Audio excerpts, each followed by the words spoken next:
तर बघूया आपण पार्ट 3 जे चालू होतं आपलं तेच की सोलार सिस्टीममध्ये किती प्रकारचे अर्थिंग असतात ते आपल्याला बघायचं आहे. त्यामध्ये पहिला DC अर्थिंग असतोच, डायरेक्ट अर्थिंग, नंतर अल्टरनेटिंग अर्थिंग असतो आणि एल ए अर्थिंग असतो. आणि एल एज म्हणजे लाइटिंग अरेस्टर, जो वातावरणापासून म्हणजे वीज पडली किंवा जे टेम्परेचरपासून किंवा वातावरणापासून मिळणारे जे धोके असतात त्यापासून प्रोटेक्शन देतो लाइटिंग अरेस्टर, त्याला एल ए अर्थिंग म्हणतात. तर हे सोलार सिस्टीममध्ये 3 प्रकारचे अर्थिंग असतात. आणि त्यानंतर बघा DCDB म्हणजे काय होते, हे एक प्रोसेस आहे. DCDB म्हणजे डायरेक्ट करंट डिस्ट्रीब्यूशन बॉक्स असा याचा लॉंग फॉर्म आहे. DCDB म्हणजेच डायरेक्ट करंट डिस्ट्रीब्यूशन बॉक्स, त्याला सोलार पॅनल ते इन्व्हर्टर दरम्यान संरक्षण देते.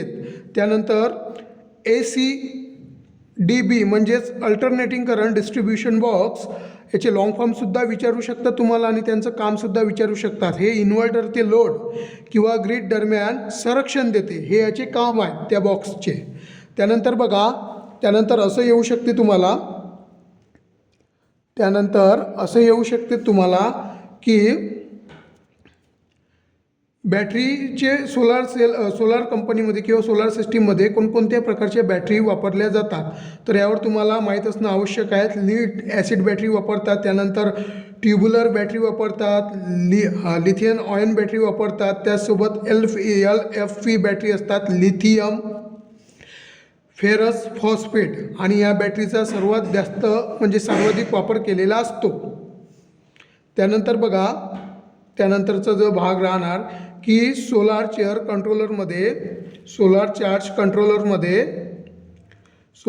कंट्रोलरमध्ये कोणकोणते कंट्रोलरचे प्रकार कोणकोणते आहेत किंवा असं तुम्हाला क्वेश्चन येऊ शकतात. तर त्यासाठी आहे PWM आणि MPPT. MPPTचा मी व्हिडिओ 1मध्ये सांगितलं आहे की काय होते त्याचा लॉंग फॉर्म. MPPTचा काय होते मॅक्झिमम पॉवर पॉईंट ट्रॅकिंग, हा त्याचा लॉंग फॉर्म होतो. आणि PWMचा तुम्ही मला सांगा कोणता लॉंग फॉर्म होते. तर हे जे होते सोलार चार्ज कंट्रोलरचे प्रकार होते, 2 प्रकार असतात. त्यानंतर बघा string monitoring unit SMU current आणि व्होल्टेज मॉनिटर करते आणि ते फॉल्ट डिटेक्टसुद्धा करते, त्याला स्ट्रिंग मॉनिटर युनिट्स म्हणतात. करंट आणि व्होल्टेज मॉनिटर करते आणि फॉल्ट डिटेक्ट करते. मग जर एखाद्या ठिकाणी फॉल्ट क्रिएट झाला किंवा घडत असेल तर तो डिटेक्ट करते, तो सेन्स करते. आणि स्ट्रिंग मॉनिटर युनिट्स हे एक सेन्सरचा प्रकार आहे. त्यानंतर बघा सोलारमध्ये किती प्रकारचे ट्रॅकर असतात. सोलार ट्रॅकर आणि त्याचं काम काय असतात तितकं नाही सांगणार मी, पण सोलार ट्रॅकरचे 2 प्रकार असतात. ते ट्रॅकरचे प्रकार तुम्हाला माहीत असला पाहिजे. तर सोलार ट्रॅकरचे 2 प्रकार असतात, एक म्हणजे सिंगल ॲक्सिस ट्रॅकर आणि दुसरा म्हणजे ड्युअल ॲक्सिस ट्रॅकर.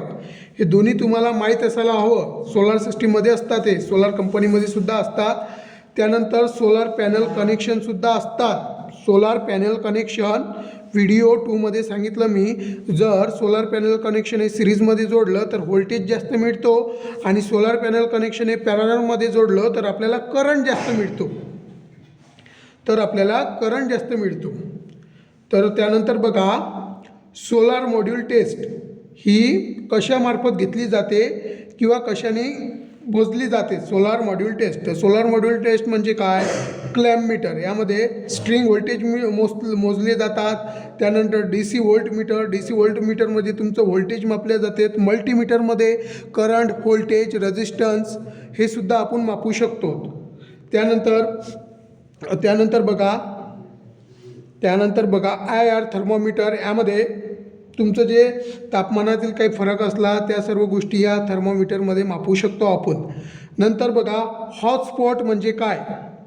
सोलार सिस्टीममध्ये हॉटस्पॉट म्हणजे काय असा सुद्धा क्वेश्चन येऊ शकतो.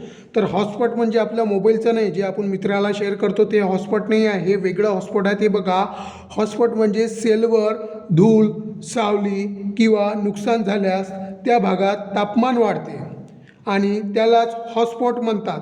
जर एखाद्या ठिकाणी सोलार प्लेटवर धूळ झाली किंवा सावली आली तर अशा ठिकाणी त्या सोलारच्या ठिकाणी प्लेटवर तापमान वाढते आणि ते तापमान वाढल्यामुळं त्या भागाला हॉट स्पॉट म्हणतात. हॉट स्पॉट म्हणतात. तिथं तापमान जे राहते ते जास्ती राहते म्हणून त्याला हॉट स्पॉट म्हणतात.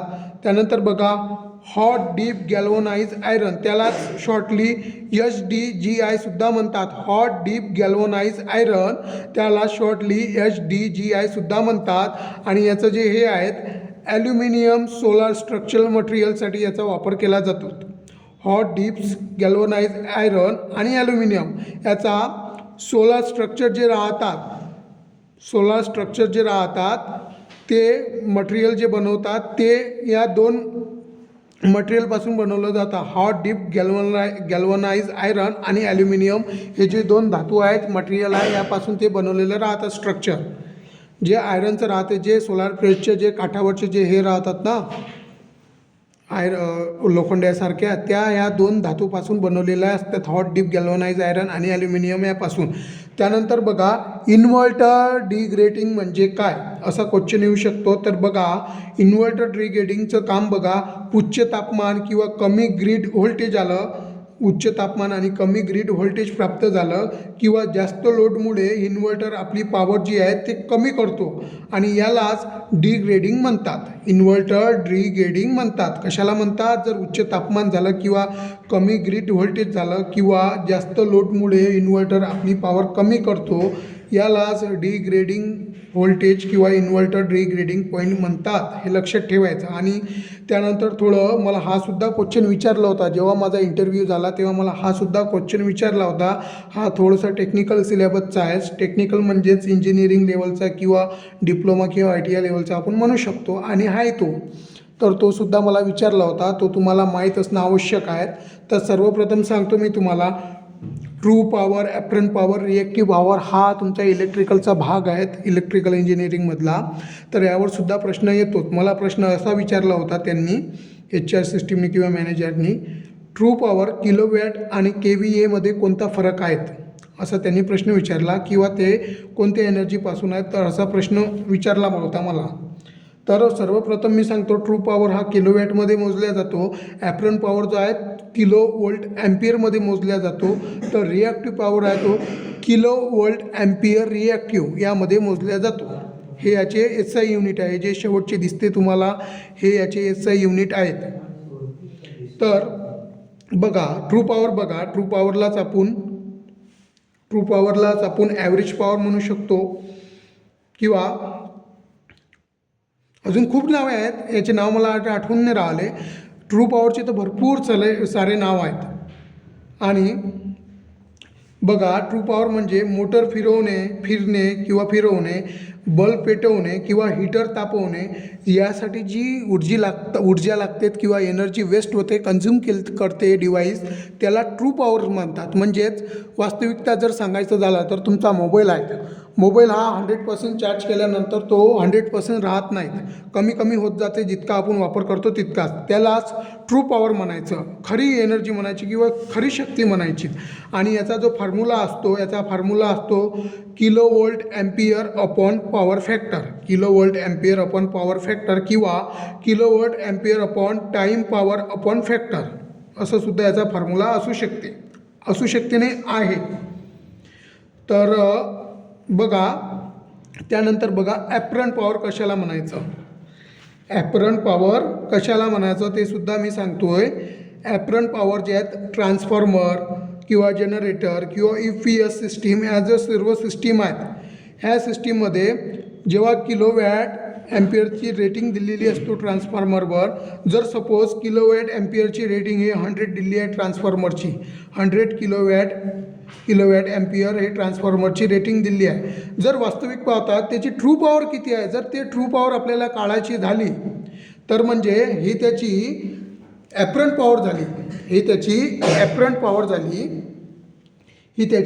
पॉवर झाली. आणि आपल्याला जर त्याची ट्रू पॉवर करायची झाली, म्हणजे एक ट्रान्सफॉर्मर आहेत ते 100 kVचा आहे, जर आपल्याला त्याची ट्रू पॉवर करायची आहे तर त्यामध्ये काही लॉसेस येतात. किलोवॅट ॲम्पियरमध्ये तर त्यामध्ये काही लॉसेस येतात, तर हे जी आहेत हे कमी होतात आणि ट्रू पॉवर जर काढली आपण तर ती 8 पॉईंट किंवा 84 अशी 1 किलोवॅट ॲम्पियरपेक्षा कमीच मिळते आपल्याला. म्हणून जो ॲक्च्युअल काम जो करतो ट्रान्सफॉर्मर तो असतो 84 किलोवॅट किंवा किंवा यापेक्षा कमीच असतो तो. हे त्याचे जे फरक निघतात, लॉसेस निघतात, ते ॲपरंट पॉवर हे जे त्याची रेटिंग असते, पण तो वास्तविक पाहता खरं काम किती करतो, खरी शक्ती किती आहे त्याची काम करण्याची, ती लॉसेस वगैरे एक्सेप्ट लॉसेस म्हणजे लॉसेस वगैरे सोडून ॲक्च्युअल जी पॉवर असते त्याची 84 किंवा 86 किंवा 88 हे कमीच असतात किलोवॅटपेक्षा. तर तुम्हाला सांगू इच्छितो की किलोवॅट ॲम्पियरचा जो फॉर्म्युला आहे, kilowatt plus kilowatt ampere reactive हा त्याचा फॉर्म्युला आहे. किलोवॅट ॲम्पियरचा kilowatt plus kilowatt ampere reactive हा त्याचा फॉर्म्युला आहे. त्यानंतर पी एफचा विचार केला जात नाही. ॲपरंट पॉवरमध्ये पी एफचा विचार केला जात नाही, तर ट्रू पॉवरमध्ये पी एफचा विचार केला जातो. पी एफ म्हणजे काय, तर पी एफ म्हणजे पॉवर फॅक्टर. हा ॲपरंट पॉवरमध्ये जो पॉवर फॅक्टर राहतो तो पॉवर